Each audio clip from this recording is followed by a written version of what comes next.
this edition of the Seatrade Maritime News podcast series. My name is Emma Howell and I'm the content director at Seatrade Maritime News. Today, I'm in conversation with Temi Bonnetier, business development director of the Seafarers Charity. The conversation comes at a timely point as we celebrate the IMO Day of the Seafarer today, 25th of June. This year, the campaign, Carrying World Trade, Carrying the Risks, is highly topical given the several past weeks of geopolitical turmoil, especially impacting seafarers in the Strait of Hormuz.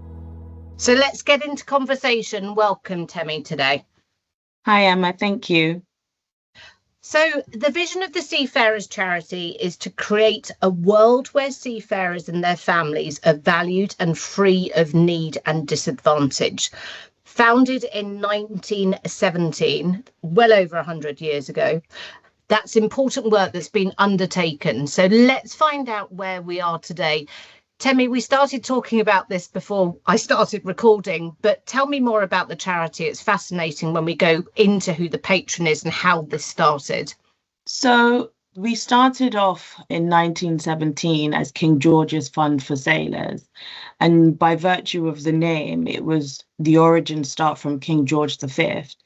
His idea was that after the World War was to find a way in which to protect mariners' widows and their children and find a way in which they would be supported from the casualty or the crisis of the war.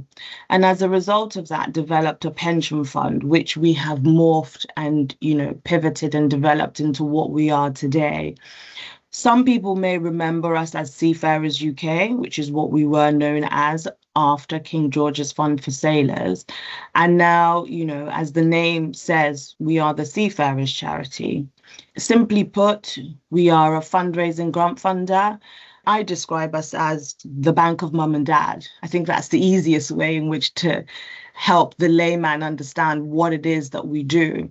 So when you think of that, it's the one place that you can go to request funding for a project that will help a seafarer thrive. For us, that's a very privileged position to be in, to be able to fund those initiatives and unlock benefits for seafarers and, of course, their families along the way. How do we do this? We raise funds to make impactful grants, which supports anyone who has worked or is currently working at sea. I often say that we're inclusive. So in that, it means that we would support any sector or any profession across the maritime space. When I think of what it is that we do in addition to that, there is a whole ecosystem that is afforded to seafarers. We are at the center of that. And by doing that, we're able to unlock and deliver a wider benefit across the sector. How do we do that? We convene stakeholders, we engage in conversations, we commission research, and we use our voice to advocate for seafarers. And that for us is very important. As an independent charity, we are bold. We often embrace those complex and hidden issues, which can be challenging to discuss, though need to have those courageous conversations. And then when I look at us as a team, we're innately collaborative. We pride ourselves on being network builders who thrive on creating impactful partnerships, be it through funders, delivery partners, and the wider industry, of course, because we need them and the seafarers themselves to be able to deliver benefit for everyone who has dedicated their life to work at sea. I was thinking about this when I was deciding what question to ask you. And in my introduction, we talked about the fact that we're coming up to the IMO Day of the Seafarer.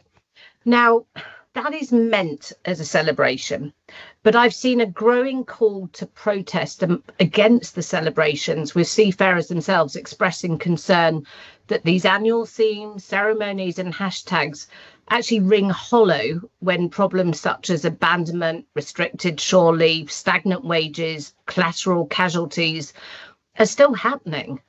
I mean, what are your thoughts? Are annual themes an empty opportunity, or are they still integral to keeping seafarers in the spotlight?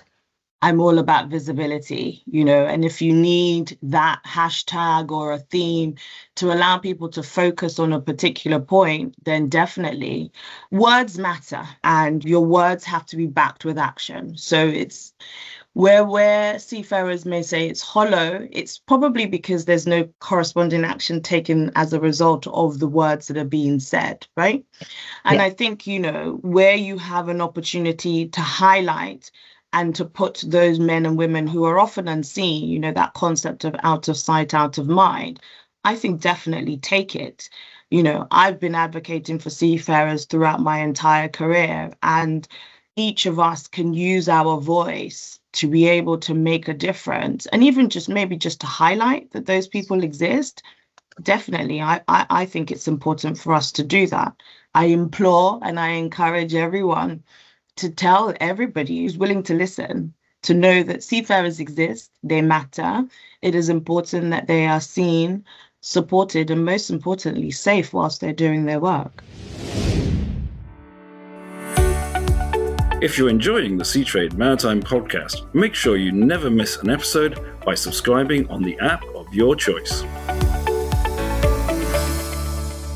You and I were both at Posidonia, and during the opening ceremony, the IMO Secretary General, Arsenio Dominguez, actually made a point of saying that whilst it was great to have everybody in the community together, it was at the point that the Strait of Hormuz was still shut and that there were seafarers still effectively trapped. And he used that as an opportunity to spotlight and to continually remind people to think about seafarers and the challenges they're facing.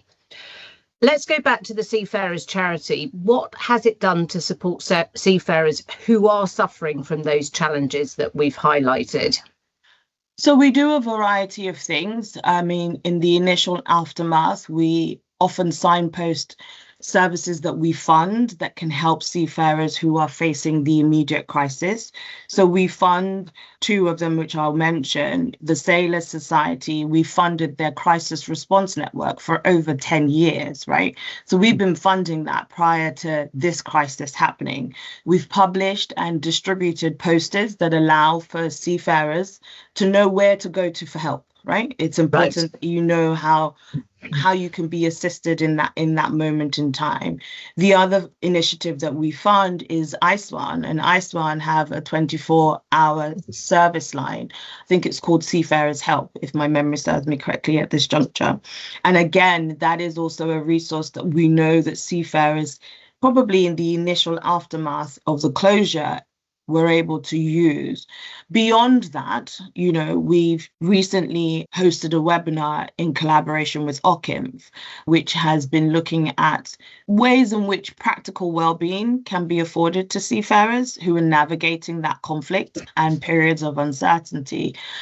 Psychological safety is something that we need to, obviously think about, and the aftermath of the crisis. So, you have that moment in time where you are dealing with what's happening now, but you have to remember that trauma also exists afterwards. And sometimes you may not realize that in the moment. So that webinar was something that we thought was necessary at that juncture to be able to do. Beyond the crisis that is, we're currently facing, we've also just recently launched a series of films, animated films, which, is hoping to be well received. So it's not dense, what we found, particularly with abandonment, which according to the Maritime Labour Convention is defined as where at least 2 months of lack of contractual wages, maintenance and support, or the cost of repatriation is afforded to a seafarer. So, abandonment will occur when the master of the ship has been left without any financial means in respect of ship operations. That's huge, right? That's something that we as a charity have been working on in the background. So we took this juncture to be able to we launched the trailer last week, and we have a 3-part series of a film coming out in the coming weeks that is looking at where we can help seafarers know what to do, how to highlight things for them to look out for. So providing that practical guidance for seafarers.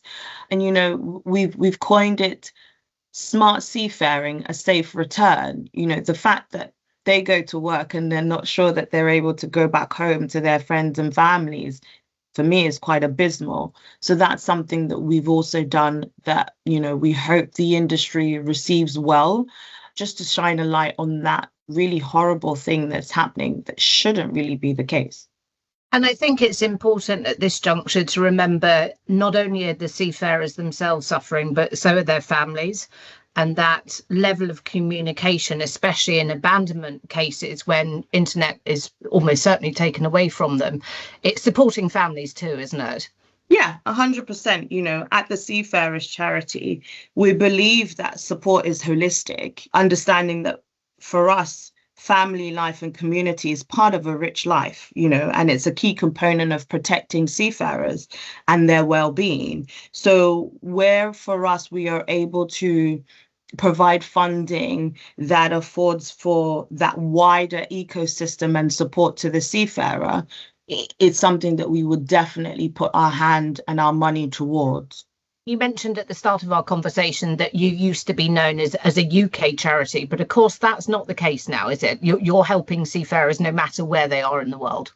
That's the name on the tin, right? We are the Seafarers Charity. And I think for us, it's important that we continually shine a light on it's a global seafaring community. Not every seafarer is in the UK.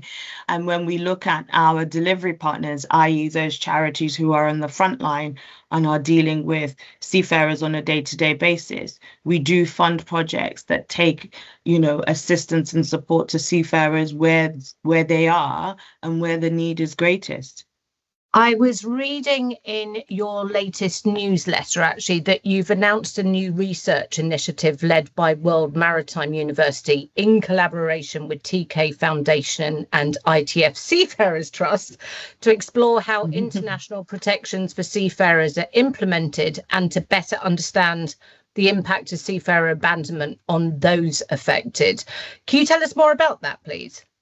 Sure. So, I said earlier in the conversation that we commission research. Why do we commission research? We want to be informed. We want to be able to have the data that helps us highlight where the gaps are and hopefully further down the line, fund projects that close that gap.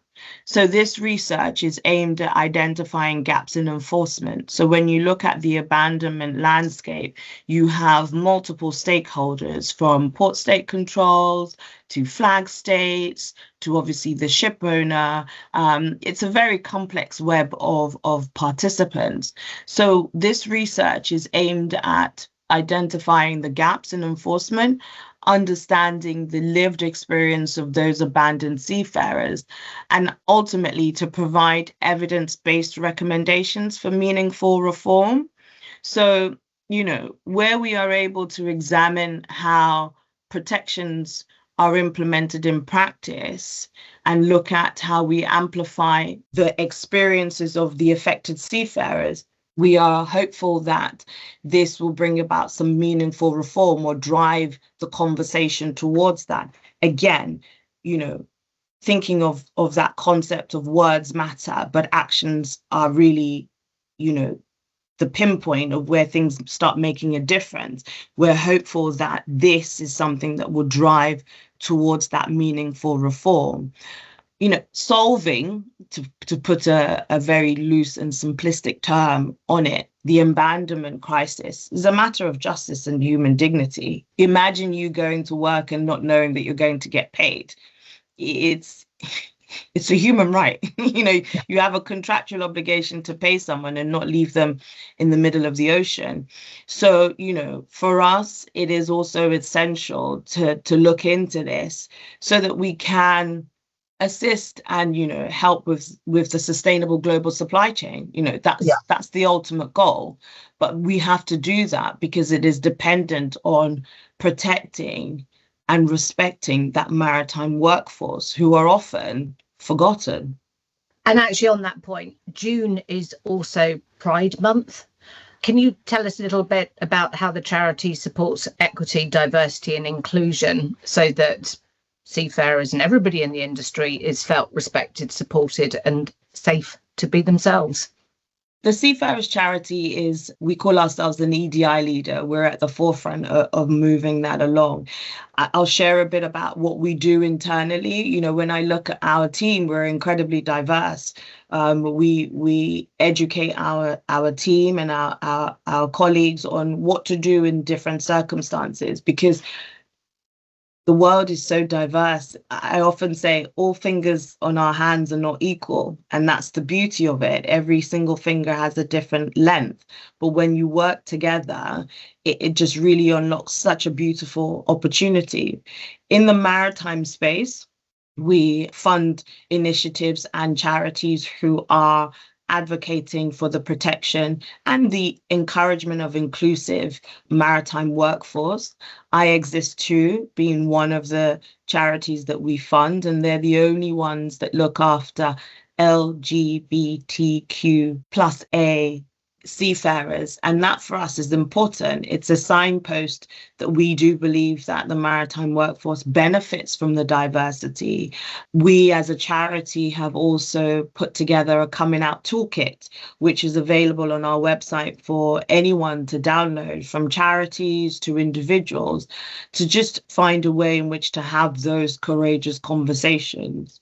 And then lastly, you know, our chief executive is chair of a Women in Maritime group, and also one of our trustees is also chair of the Pride in Maritime group. So again, we're living our belief in being a diverse workforce, and we think that it is important that the maritime welfare space or the maritime system is embracing those differences, because if we were all the same, it'd be hella boring. Wouldn't it just? Well,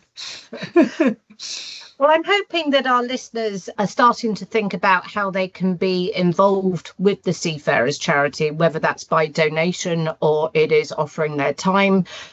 How do people go about that? What would be the next step? Get in touch with me. I think, you know, there's a variety of ways. We do fundraise. It is important to highlight that that is something that we do. And the funds that we are entrusted with, which we don't take for granted, is used to be able to unlock benefits for seafarers.